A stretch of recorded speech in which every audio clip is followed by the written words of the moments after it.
Don't allow your emotions to control you. If you don't discipline and contain your emotions, they will use you. Your mind goes on automatic. Weeds don't have to have any encouragement to grow. You don't have to water them. They don't have to get sunshine. They don't have to have fertile ground. They will grow through the cracks of a sidewalk. But if you want to grow orchids or roses or any kind of exotic flowers, there are special processes and procedures you must go through. You don't have to force yourself or motivate yourself to think negatively, to be depressed, to hate somebody, to want revenge, to want to get back at somebody, to beat yourself up over the head, to feel loaded with guilt. You don't have to make any effort to do that. You've got to be willing to harness your will. Your mind is on automatic. It will do that by itself. You've got to find ways to increase your sense of self-appreciation, because if you don't, you're bombarded with negative stuff every day that beats you down, and you will find yourself unconsciously engaged in self-destructive behavior. If you don't program yourself, life will program you. The most silly question I'm asked in the media all the time for 40 years is, don't you have bad days? Don't you get upset? Don't these things happen? Of course, but I said I don't stay there. I've trained myself like an athlete trains their muscles. I've trained my emotional muscles. Which, by the way, I think your emotional and spiritual muscles are the most important ones. Courage unused, does it grow or shrink? Faith unemployed, unused, does it grow or diminish? Passion unexpressed, does it expand or shrink? So the most important muscles that change your life are those mental, emotional, spiritual muscles. So what's really useful, I think, today is for us to figure out what messes us up. And one of the biggest things that messes us up is expectation. Right? What did we say the other day? Trade your expectations for appreciation, and your whole life changes. Because when you're expecting things and it doesn't happen, you get upset. So that first day also was all about, what if you lived your life and you made a decision? And the decision was, life is too short to suffer. It's too short to be stressed, pissed off, fearful, worried. But our minds, our survival software, is always looking for what's wrong. Our job is to create the happiness. And the only way you do that is you draw a line in the sand and say, I'm not going to suffer. I'm going to be honest. If I start to feel that stress, I'm going to breathe, and I'm going to realize we're the only creatures on the planet that can think a thought and become angry. Think a thought and become playful. Think a thought and be worried. Think a thought and feel loved. That's why we can change how fast.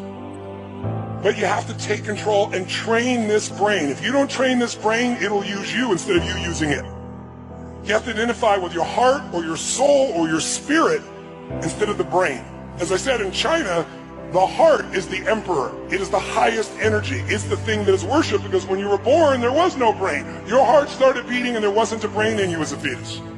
It has its own intelligence. It produces hormones that strengthen your bones. It is the strongest force in your immune system. This is the ticket. This is what we get caught up in. We want to use the head and heart together, and then we have the power of both of them. Whatever you're looking for, seek and ye shall what? Find. And you don't have to be religious to understand this, that this is a fact of life. Many years ago, I read a book by Terry Cole Whitaker. It was a classic.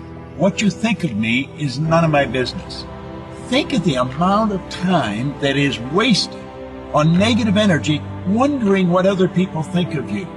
What they think of you really doesn't make any difference. It's what you think of you that makes a difference.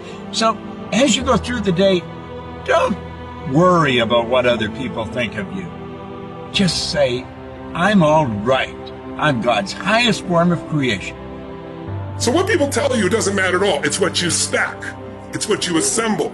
It's what you create. It's the habit of what you put in your head. And today I don't blame you, because we got a whole culture that's always blaming somebody else for something in their life. It's truly a scientific fact that when you change the way you look at things, the things you look at change. You have got to change the way you think. It is the whole determining factor of where you go in life. We are all where we are today because we thought ourselves to this position.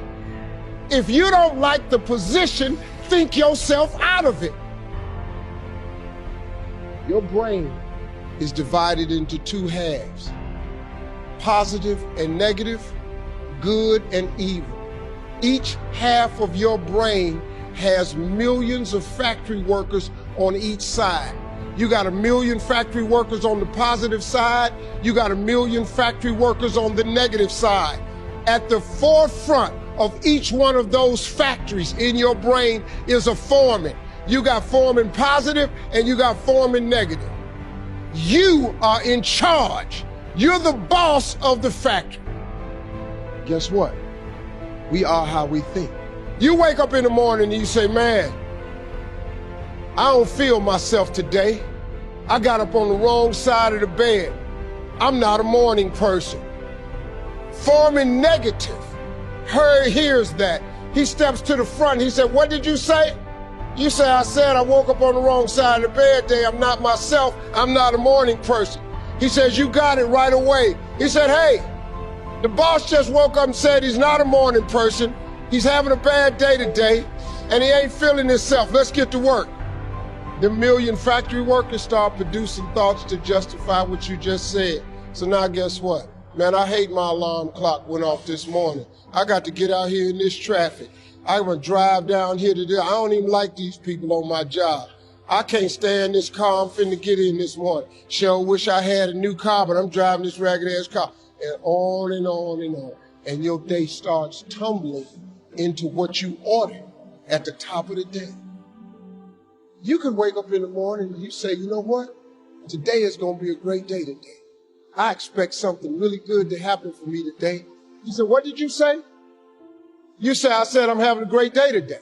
I expect something good to happen today. Foreman positive turns around and goes, all right, let me have your attention. Steve's having a great day today. He's expecting some wonderful things to happen. And man, let's get it going. And they start manufacturing thoughts. Same brain. Man, I can't wait to go to work today. It may not be the job I want, but at least I got a job. I'm sure grateful I got a car to drive to work today. Hey man, at least I got a check coming in. I appreciate the fact that I don't have a car, but at least I can walk to the train. Man, this is going to be great today. That's how your mind works 24/7. It never turns off. Change your attitude, you change your altitude. Our lives are mostly affected by the way we think things are, not the way they are. The way we think they are affects us most. And Shoaff taught me that the mind is like a factory, a mental factory. And whatever you think about all day long pours ingredients into this mental factory. And that's what builds the economic, social, financial fabric of your life. As you think, so you become.